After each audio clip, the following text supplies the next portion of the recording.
반갑습니다. 우리 다시 한번 인사 나누시죠. 반갑습니다. 이렇게 인사 나누실게요. 정말 반가우셨으면 좋겠습니다. 하나님의 안에서, 예수 그리스도 안에서 함께 자녀된 삶으로 또 한 교회에서 만나서 얼굴 마주대야 하고 예배하는 것이 너무 반갑습니다. 그 반가움이 날마다 더하여지기를 간절히 소망합니다. 여러분, 2025년을 시작하면서 우리는 빛된 교회라는 큰 타이틀을 가지고 이야기를 나누고 있습니다. 여러분, 우리가 빛된 교회로, 빛된 성도로 살아간다는 건 내가 스스로 빛을 내는 것이 아니기 때문에 하나님의 빛을 비추는 삶이라는 것을 이야기하는 겁니다. 요한복음 8장 12절 말씀을 보면 예수님은 당신이 세상의 빛이라고 말씀을 하셨고 예수님을 따르는 자가 생명의 빛을 얻을 거라고 그렇게 말씀하셨어요. 또 요한복음 12장 36절에서는 우리에게 그 빛을 믿으라고 말씀하셨고 그렇게 빛의 아들이 될 거라고 선포하셨습니다. 그렇게 빛의 아들이 되었다면 에베소서 5장 8절에서 바울이 선포하는 것과 같이 우리가 전에는 어둠이었지만 이제는 예수 그리스도를 믿음으로 빛의 자녀가 되었기 때문에 빛의 자녀들처럼 행할 것을 명령합니다. 그렇습니다. 여러분, 우리는 빛의 자녀입니다. 그렇다면 이제 이 시점에서 우리가 해야 할 일은 빛의 자녀로서 그리스도인의 삶을 살아내는 것이 저와 여러분이 살아내야 될 믿음의 삶인 줄로 믿습니다. 빛의 자녀된 삶의 모습이라는 건 결국 내가 아니라 하나님을 드러내는 삶이에요. 오늘 우리가 함께 읽은 말씀 속에서 발견되는 예수님의 모습이 그렇습니다. 말씀의 배경을 먼저 이야기를 하자면 베단이라는 마을에 예수님께서 사랑하는 나사로와 또 마르다와 마리아 삼남매가 살고 있었어요. 그런데 어느 날 나사로가 병에 걸려서 죽게 생긴 거죠. 그래서 사람을 보내서 예수님께 얼른 오셔서 나사로를 치료해 달라고 요청을 합니다. 그런데 예수님께서는 왜 그러셨는지 그렇게 매우 긴급한 소식을 들으시고도 이틀이나 더 지나서 나사로에게로 가시죠. 그러나 이미 그때는 나사로가 죽어서 장사된 지 사흘이나 되었던 때라고 성경은 말씀하고 있습니다. 이제야 찾아오신 예수님을 보고 마르다와 마리아는 예수님 앞에 엎드려서 울며 말하지요. 주께서 여기 계셨더라면 내 오라비가 죽지 아니하였겠나이다 라고요. 그 모습에 주변의 모든 사람들도 따라 울어요. 그 상황 가운데서 예수님은 이렇게 반응을 하십니다. 33절 우리가 읽었던 말씀이죠. 33절 말씀을 같이 다시 한번 읽어보겠습니다. 읽습니다. 예수께서 그가 우는 것과 또 함께 온 유대인들이 우는 것을 보시고 심령의 비통히 여기시고 불쌍히 여기사. 지금 성경은 예수님께서 마르다와 마리아 그리고 그 주변에 있던 유대인들이 우는 것을 보셨어요. 그리고 그 당신의 마음에 비통히 여기시고 불쌍히 여기셨다라고 기록하고 있어요. 여기서 이 비통이라는 단어는 우리말로는 매우 슬프고 마음이 아프다라는 의미가 있는데 헬라어로는 노하다, 흥분하다, 매우 분노하다 이런 의미도 있습니다. 다시 말해서 지금 예수님은 울고 있는 그 사람들을 향해서 분노하고 계셨던 거예요. 왜냐하면 그들이 울고 있는 모습을 볼 때 믿음이 없다는 것이 드러나고 있기 때문에 그래요. 무슨 말이냐면 지금 마르다와 마리아를 비롯한 주변의 많은 유대인들은 누구와 함께 있는 겁니까? 예수님과 함께 있잖아요.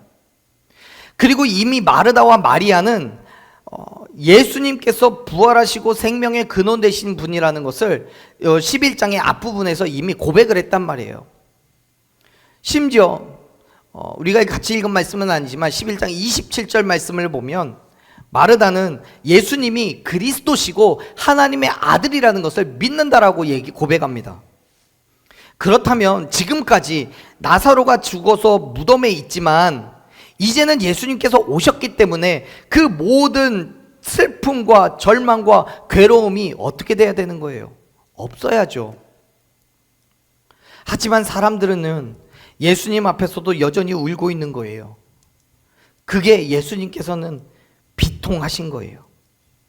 그들의 믿음이 없는 것이 너무 속상한 거예요. 그 속상함을 넘어서서 불쌍하기까지 해요. 사랑하는 여러분, 여러분은 예수 그리스도께서 죽으시고 부활하신 사실을 믿으십니까? 진짜 믿으십니까? 그렇다면 여러분, 그 믿음으로 무엇이 되었던 구하시기를 바랍니다. 내 지식으로는 이해되지 않아도, 내 경험으로는 불가능한 것처럼 보여도 우리가 믿음으로 구할 때 하나님께서 그 믿음을 보시고 역사하실 거예요. 내 방법이 아닌 하나님의 방법대로, 내 능력이 아닌 하나님의 능력으로 우리의 모든 문제를 해결하시고 나를 통해서 하나님의 영광을 드러내심을 여러분 믿으시기를 바랍니다.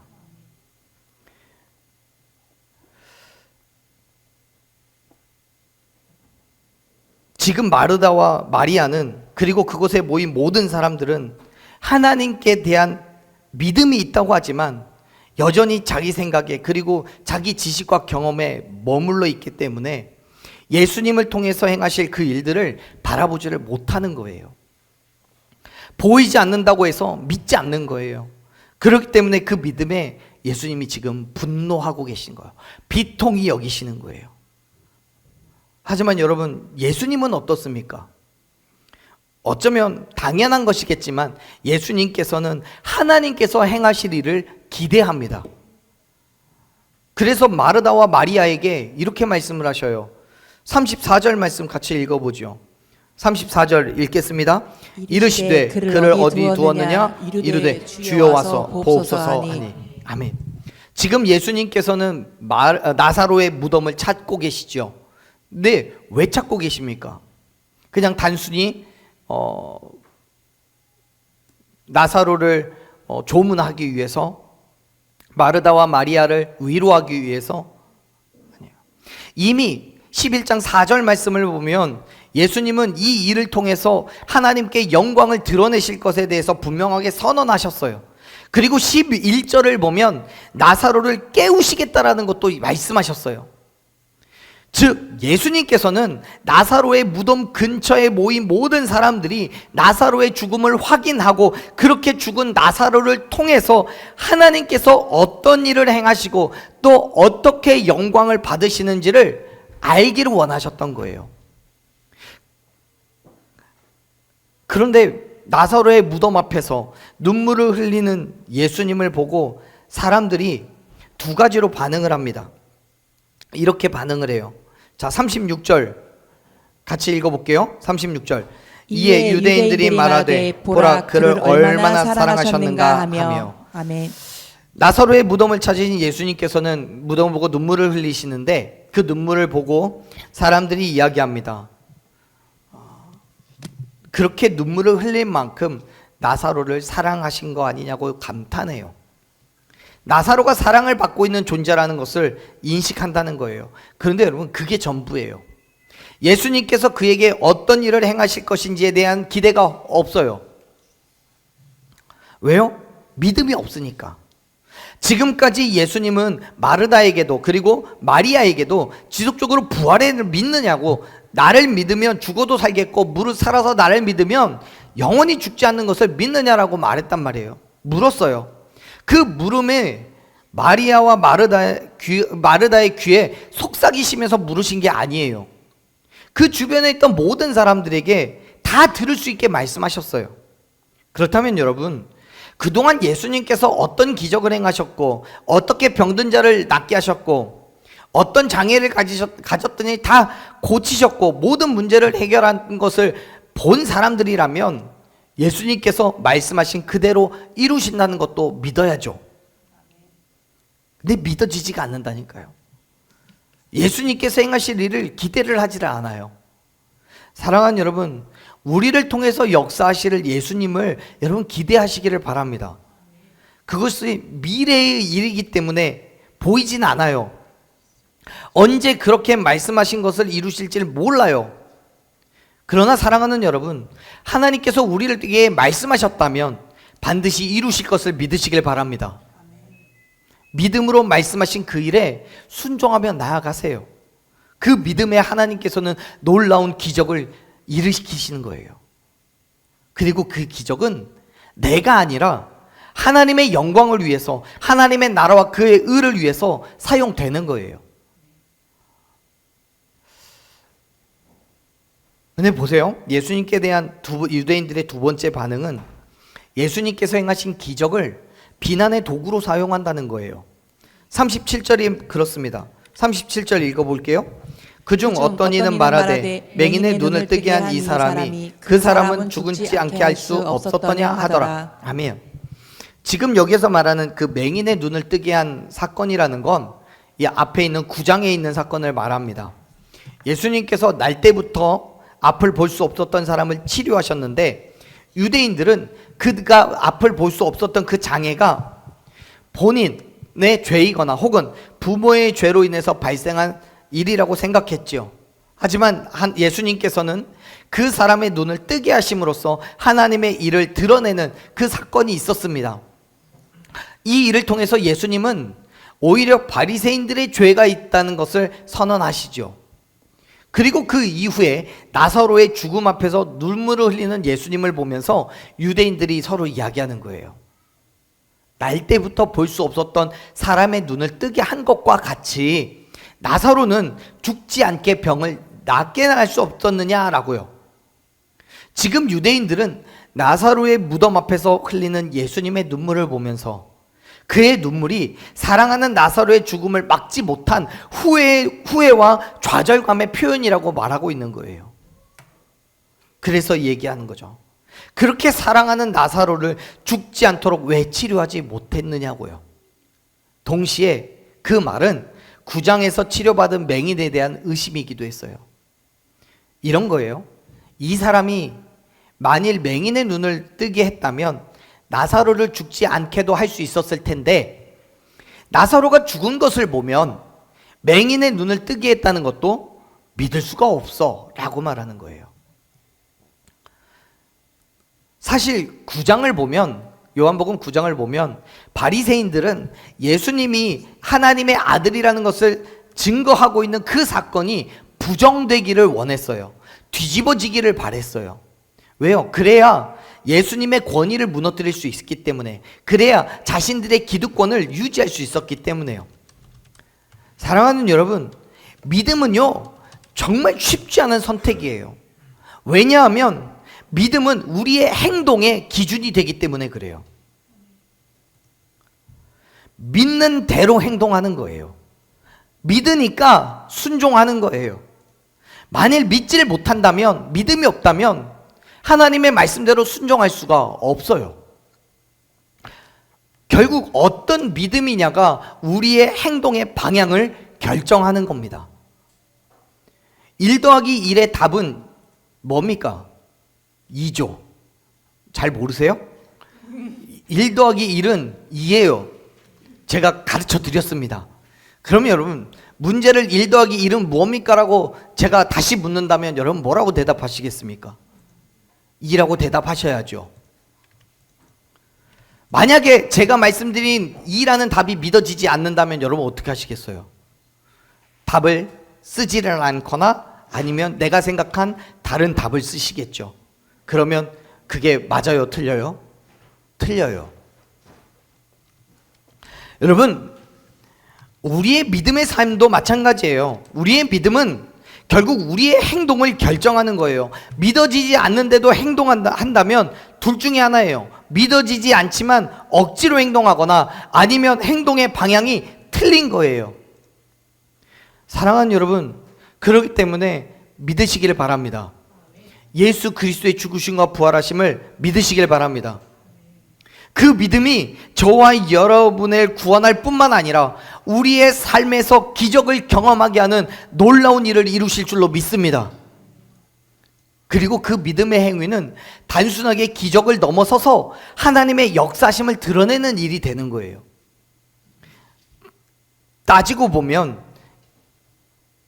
지금 우리가 읽었던 요한복음 11장에 나오는 이 사람들이 예수님에 대해서 믿지 못하는 것이 오히려 이해가 안 돼요.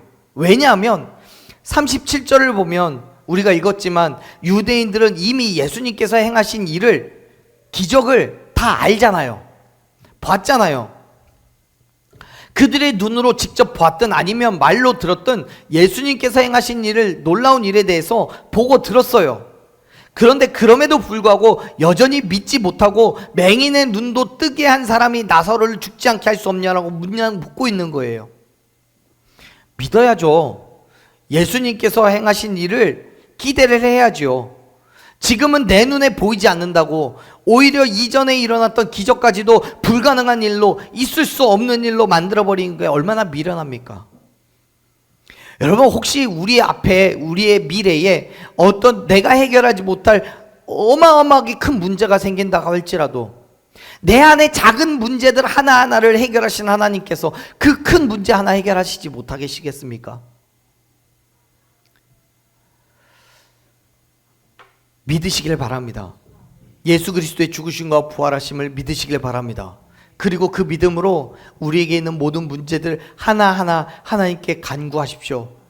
나는 할 수 없지만 나를 통해 역사하신 하나님께서는 그 놀라운 일을 하나하나 다 해결하실 줄로 믿습니다. 그 일이 내 경험과 내 지식과는 다를지라도, 내 생각과는 다를지라도 그 삶의 자리자리에서 하나님의 놀라운 일들을 우리의 눈으로 보게 하실 줄로 믿습니다. 유대인들이 믿지 않으니까 예수님이 38절에서 그의 속으로 비통함을 느끼시는 거예요. 그리고 무덤을 향해 가시죠. 사랑하는 여러분, 지금 우리의 모습은 어때요? 지금 우리의 상황과 형편이 어떠든지 하나님께서 우리에게 역사하실 것을 여러분 믿으십니까? 이전에 역사하신 하나님, 나에게 그리고 또 우리 주변에 있는 또 누군가에게 역사하셨던 하나님께서 오늘 또, 그리고 내일 또, 모레도 매일같이 저와 여러분의 삶에 동일하게 역사하실 줄로 믿습니다. 우리의 눈에는 보이지 않지만 미래의 일이지만 하나님께서 행하실 그 일을 기대함으로 말씀에 순종하며 나아갈 때 하나님의 놀라운 기적을 저와 여러분이 날마다 경험하게 될 줄로 믿습니다. 그리고 그 믿음의 행함은 결국 하나님께 영광이 되는 거예요. 하나님의 나라와 그의 의를 위한 것이 되는 거예요. 여전히 마르다에게는 그런 믿음이 발견되지 않아요. 말씀을 좀 더 읽어볼게요. 39절 말씀 읽어보겠습니다. 예수께서 이르시되 돌을 옮겨 놓으라 하시니 그 죽은 자의 누이 마르다가 이르되 주여, 죽은 자가 날이 되었음에 벌써 냄새가 나나이다. 아멘. 나사로의 무덤 앞에 서신 예수님은 그 무덤의 문을 막아놓은 돌을 옮겨 놓으라고 명령하십니다. 그런데 그 말을 들은 마르다가 나사로가 죽은 지 벌써 사흘이나 되었기 때문에 그 육체가 썩어서 냄새가 난다라고 말해요. 뭔 말입니까? 안 된다는 거죠. 문 못 연다는 얘기입니다. 예수님을 말려요. 지금 마르다의 행함을 보면 믿음이 있는 것 같아요, 없는 것 같아요? 없는 것 같아요. 사실 예수님께서 무덤의 돌을 옮겨 놓으라고 말씀하는 건 단순하게 무덤 안으로 들어가시겠다라는 의미가 아니에요. 나사로가 썩었는지 그렇지 않은지를 알기 위해서 그러는 게 아니에요. 예수님의 말씀은 하나님의 기적을 행하기 위한 명령이었던 거예요. 마르다는 이미 앞에서 예수님이 부활이시고 생명이시라는 선언과 함께 다시 살아날 것에 대한 말씀을 들었단 말이에요. 그리고 그 스스로도 예수님이 이 땅에 임하신 하나님의 아들이라고 고백했어요. 그럼에도 불구하고 여전히 예수님의 말씀에 대해서 있을 수 없는 일이라고 반대하는 거예요. 어쩌면 100번 양보해서 지금까지 한 번도 경험해보지 않은 일이기 때문에, 부활이라는 건, 죽은 사람이 살아나온다는 건 경험해보지 않은 일이기 때문에 의심할 수는 있어요. 그런데 문제는 그러한 의심이 있다고 할지라도 예수님께서 말씀하셨다면 그 말씀에 적극적으로, 그리고 절대적으로 뭐 해야 돼요? 순종해야죠. 예수님이 돌을 옮기라고 하는데 그 말씀에 안 된다라고 말하는 건 예수님의 말씀을 믿을 수 없다라고 말하는 거예요. 그런 일은 일어나지 않을 거라는 거예요. 사랑하는 여러분, 우리에게도 비슷한 일들이 종종 일어납니다. 하나님께서 저와 여러분에게 말씀하셔요. 세상의 가치관이나 우리의 지식과 경험과는 전혀 다른 것을 요구하실 때가 있어요. 그때마다 우리는 하나님의 말씀에 반대합니다. 아니요, 하나님. 세상에서는 그렇게 하면 안 돼요. 그렇게 되지 않아요. 하나님, 지금 21세기에 2025년 하나님 안 살아보셨잖아요. 지금 이 시대는 그렇게 하면 안 된다니까요. 그래서 저는 안 할래요. 세상이 말하는 대로 세상의 방법대로 하겠습니다. 여러분, 여러분의 믿음은 뭡니까? 하나님의 말씀에 절대적인 신뢰가 있습니까? 절대적으로 신뢰하실 수 있으십니까? 그 신뢰가 말씀에 순종하는 것까지 연결되어 있으십니까? 사랑하는 여러분, 하나님을 믿으신다면 그가 행하실 일까지 신뢰하십시오. 그리고 말씀에 순종하십시오. 우리가 빛의 자녀로서 드러내야 하는 믿음의 태도가 그거예요. 믿음으로 순종하는 거예요. 왜요? 우리가 믿음으로 순종할 때 나타나는 것이 하나님의 기적이기 때문입니다. 보세요. 마르다의 말에 예수님께서 대답하시죠. 40절 읽어봅니다. 예수께서 이르시되 내 말이 내게 믿으면 하나님의 영광을 보리라 하지 아니하였느냐 하시니. 아멘. 예수님이 말씀하시잖아요. 내 말이 네가 내 말을 믿으면 하나님의 영광을 보지 않겠냐라고. 내 말을 믿으면 마르다는 뭘 해야 돼요? 돌을 옮기겠죠. 그러면 뭘 보겠다는 거예요? 하나님의 영광을 볼 거라는 거예요. 지금 예수님이 이렇게 말씀하시는 거예요. 마르다야, 나를 믿지 않니? 내 말이 신뢰되지 않니? 나를 믿으면 하나님의 영광을 볼 거라고 얘기했잖니. 지금 너에게 필요한 거는 세상의 지식이나 세상의 경험이나 세상의 가치나 세상의 많은 사람들이 말하고 있는 그 방법이 아니야. 지금 너에게 필요한 거는 뭐야? 믿음이야.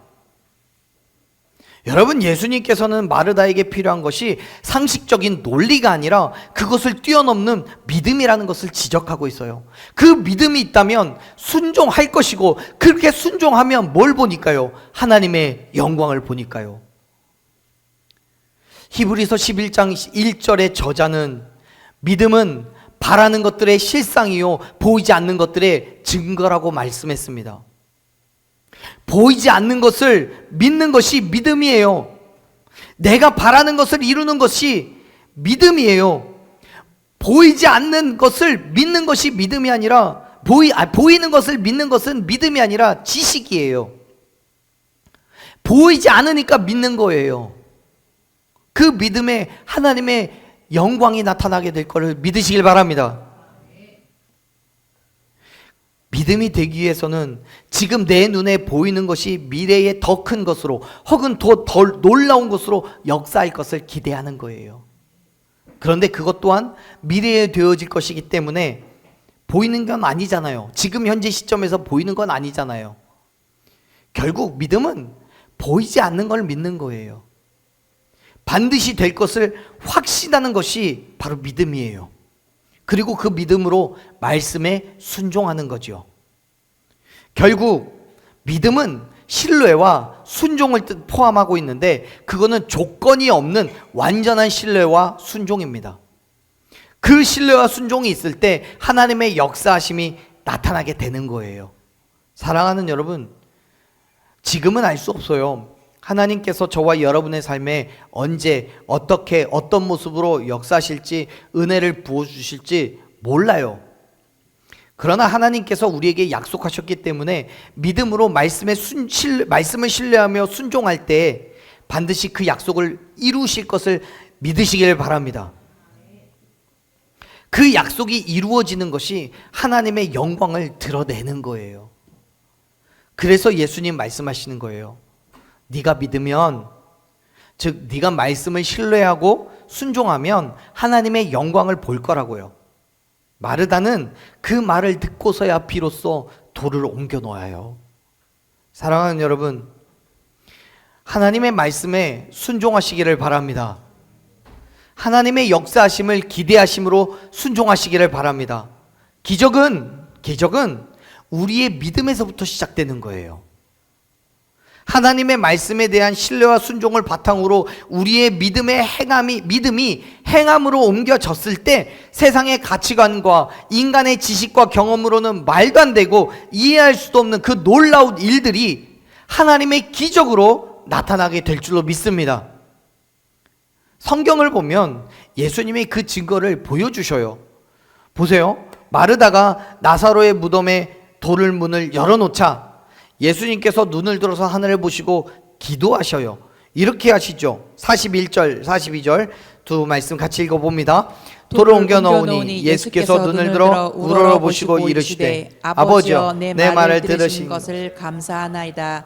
항상 내 말을 들으시는 줄을 내가 알았나이다. 그러나 이 말씀 없는 것은 둘러선 무리를 위함이니 곧 아버지께서 나를 보내신 것을 그들로 믿게 하려 함이니이다. 아멘. 여러분, 지금 예수님의 기도는 하나님을 향한 당신의 믿음을 가감없이 보여주고 있는 기도예요. 예수님께서 하나님께 기도하며 말씀하시죠. 내 말을 들으신 것을 감사하다고요. 그리고 항상 내 말을 들으시는 줄을 안다고 얘기합니다. 예수님은 지금 뭐하고 계시는 거예요? 믿는 거예요. 뭘 믿어요? 하나님이 내 기도를 들으시고 응답하신다는 걸 믿는 거예요. 물론 하나님의 응답이 내 생각과 내 지식과 내 경험과 그 모든 것들과 일치하고 있다고 말씀하고 있지는 않아요. 어쩌면 다를 수도 있어요. 하지만 어떤 상황에서도 어떤 기도 가운데서도 하나님께서는 다 듣고 응답하신다라는 것을 믿는다라고 말씀하고 있어요. 여러분, 어쩌면 예수님이 하나님의 아들이시니까 당연히 그 기도를 들으시는 거 아니겠냐라고 여러분 생각하실 수도 있어요. 그렇죠? 예수님은 하나님의 아들이시니까, 예수님이니까 하나님이 그 기도를 당연히 들으시는 거 아니에요? 맞아요. 하나님의 아들이시기 때문에 당연히 들으셔요. 근데 그 당연히 들으셔야 된다라는 그 말에는 무엇이 깔려 있냐면 예수님은 하나님을 당연히 믿는다는 거예요. 하나님의 아들이시기 때문에 하나님께 대한 분명하고도 확실한 확신을 가질 수 있는 거예요. 그래서 믿음으로 기도하시는 거고 그 기도에 하나도 가감없이 하나님은 응답하셨다는 거예요. 근데 여러분, 우리에게도 예수님과 같은 믿음이 있다면, 예수님과 같은 확신이 있다면 하나님께 대해 기도할 때 우리의 기도 또한 하나님께서 반드시 응답하신다는 것을 여러분, 우리 당연히 믿어지지 않아요? 예수님이 그러셨으니까요. 이미 성경은요 우리에게 이야기해 줬어요. 그 사실을. 요한복음 1장 12절 말씀 보셔요. 요한복음 1장 12절 말씀에서 이야기하잖아요. 1장 12절이요. 그 이름을 믿는 자들에게는 하나님의 자녀가 되는 권세를 주셨다라고 말씀하고 있어요. 예수님이 하나님의 아들이시든지 저와 여러분이 예수님을 믿고 영접하면 하나님의 자녀가 되는 권세를 저와 여러분에게도 주신 줄로 믿습니다. 아멘? 그렇다면 예수님께서 하나님을 향해 믿음으로 기도하여서 모든 응답을 받았듯이 저와 여러분 또한 믿음으로 간구하고 기도하면 하나님의 응답을 받을 수 있겠어요? 없겠어요? 있는 거예요. 제가 말씀을 시작하면서 여러분께 뭐라고 했습니까? 요한복음 8장 12절 말씀을 보면 예수님은 당신이 세상의 빛이라고 말씀을 하셨고 예수님을 따르는 자가 생명의 빛을 얻을 거라고 이야기했어요. 또 요한복음 12장 36절 말씀을 보면 우리에게 그 빛을 믿으라고 했고 그렇게 빛의 아들이 될 거라고 선포하셨어요. 기억나세요? 벌써 한 15분 이상 지난 얘기라 기억이 안 나시나요? 여러분, 믿음으로 하나님께 기도하는 거잖아요. 믿음으로 간구하는 거예요. 에베소서 5장 8절에서 바울이 선포했듯이 우리가 빛의 자녀가 되었기 때문에 빛의 자녀들로 행하라고 말씀하고 있어요. 여러분, 빛의 자녀로서 행하는 것은 단순하게 믿는 것만을 의미하는 게 아닙니다. 믿었다면 그 믿음에 따르는 행함이 있어야 된다는 거예요. 예수님께서는 그 믿음으로 기도하셨어요. 하나님께서 기적을 행하시는 것을 여기 모인 모든 사람들에게 하나님께서 예수님을 보내신 것을 믿게 하기 위한 거라고 말씀하고 계시잖아요. 그 믿음으로 간구하시는 거예요. 그리고 그렇게 기도하신 후에 말씀하시는 거예요. 나사로야 나오라고요. 예수님의 그 선포에 어떤 기적이 일어납니까? 44절 읽어보십시오. 44절 읽습니다. 죽은 자가 수족을 배로 동인채로 나오는데 그 얼굴은 수건에 쌓였더라. 예수께서 이르시되 풀어놓아 다니게 하라 하시니라. 아멘. 성경은 나사로를 죽은 자라고 기록하고 있어요. 이건 무슨 의미냐면 나사로가 기절한 상태였다거나 혹은 죽어가고 있는 상태가 아니라 완전히 죽어 있었던 상태로 나흘이나 지났다는 것을 의미해요. 이미 죽어서 썩어가고 있는 나사로가 예수님의 부르심에 스스로 무덤에서 나온 거예요. 어느 누구도 상상할 수 없었던 이 놀라운 광경에 모여있던 사람들은 놀랄 수밖에 없었어요. 더불어 예수님을 믿을 수밖에 없었어요. 왜요? 죽은 자를 살리신 이 기적이 예수님이 곧 생명의 주인이시라는 것을 증거하는 거였기 때문에요. 하나님께서 이 땅에 보내신 메시아라는 증거이기 때문에요. 사랑하는 여러분, 믿으시길 바랍니다. 하나님을 믿는다는 건 단순히 교회만 다 오고 가는 것이 아닙니다. 성경을 손에만 들고 있는 것이 아닙니다. 우리의 삶을 통하여서 그 믿음의 행동으로 드러나야 되는 거예요. 나를 통해서 모든 사람들이 살아계신 하나님을 확인할 수 있어야 돼요. 우리가 교회 소식 말씀드리면서 항상 우리 교회에 대한 선포를 하잖아요. 우리 더 바른 교회는 하나님 앞에 바로 선 교회다고, 세상 앞에 바르게 나아가는 교회라고, 또 이웃에게 하나님의 바름을 증거하는 교회라고 선포하잖아요. 그건 우리의 그냥 입술의 고백이 아닙니다. 우리 교회가 더 바른 교회이기 때문에 행하는 그냥 믿음의 고백이 아니에요. 그 행함이 세상 가운데 나타나야 되는 거예요. 우리의 삶을 통해서 그 믿음이 행동으로 드러나야 되는 거예요. 나를 통해서 모든 사람들이, 이 땅의 모든 사람들이 살아계신 하나님을 확인할 수 있어야 하는 거예요. 아멘. 그 삶에서 때로는 힘듦도 있고요, 어려움도 경험할 수 있어요. 때로는요, 희생을 해야 되고 손해도 감수해야 됩니다. 그럼에도 불구하고 그 믿음을 포기하지 마십시오. 믿으면 하나님의 영광을 보릴 거라고 말씀하셨잖아요. 그 영광을 드러내며 복음을 증거하는 삶의 모습이 있어야 되는 거예요.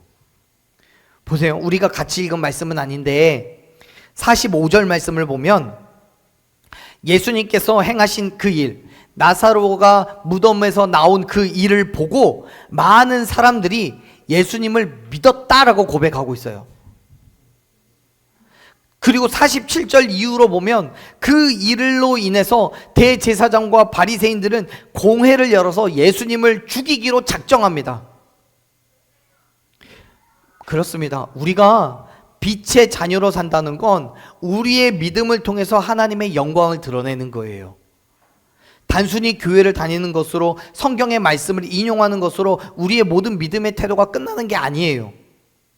예수님께서 당신의 삶으로 하나님을 믿게 한 것과 같이 저와 여러분의 삶을 통해서 복음이 증거될 때 그 복음의 능력이 나타나게 될 줄로 믿습니다. 그렇기 때문에 사랑하는 여러분, 빛의 자녀된 삶으로 결단하며 나아가십시오. 그냥 믿는다고 하지 말고요, 힘들고 어려워도 희생과 손해가 있어도 기꺼이 하나님의 영광을 위한 삶으로 결단하십시오. 그 믿음의 삶에 인간의 생각으로는 가늠할 수도 없고 인간의 지식으로는 판단할 수도 없는 놀라운 하나님의 기적을 경험하게 될 줄로 믿습니다. 하나님의 빛이 저와 여러분의 삶을 통해서 온 땅에 비춰지게 될 줄로 믿습니다. 그 믿음의 자리에 한 걸음 한 걸음 거의 나아가는 저와 여러분의 삶이 되기를 간절히 축원합니다. 아멘. 우리 이 시간 함께 그 믿음 가지고 찬양하며 결단했으면 좋겠습니다. 여러분, 사랑하는 여러분, 지금 우리는 어둠의 땅에서 빛의 자녀로 살아가고 있습니다. 즉 우리는 빛의 자녀로서 하나님의 빛을 이 땅에 비추며 살아가고 있는 거예요. 그렇게 하나님께서 이 땅에 행하실 일들을 우리를 통해서 이루어 가셔요. 다시 말해서 우리가 그리스도인의 삶을 살아갈 때마다 그것은 나 개인의 삶이 아니에요. 하나님의 빛을 비추는 삶이라는 것을 기억하시기를 바랍니다. 그렇습니다. 우리는 내 삶의 모습을 통해 하나님의 빛을 비춰가는 겁니다. 사랑하는 여러분, 하나님의 빛을 비추시기를 간구하기를 바랍니다. 그리고 그 빛을 세상에 또한 비추십시오. 그렇게 저와 여러분에게 허락하신 그 믿음의 삶을 하루하루 기꺼이 살아내며 담대하게 그리스도인으로 빛의 자녀로 이 땅에서 자리하는 저와 여러분 되기를 간절히 축원합니다.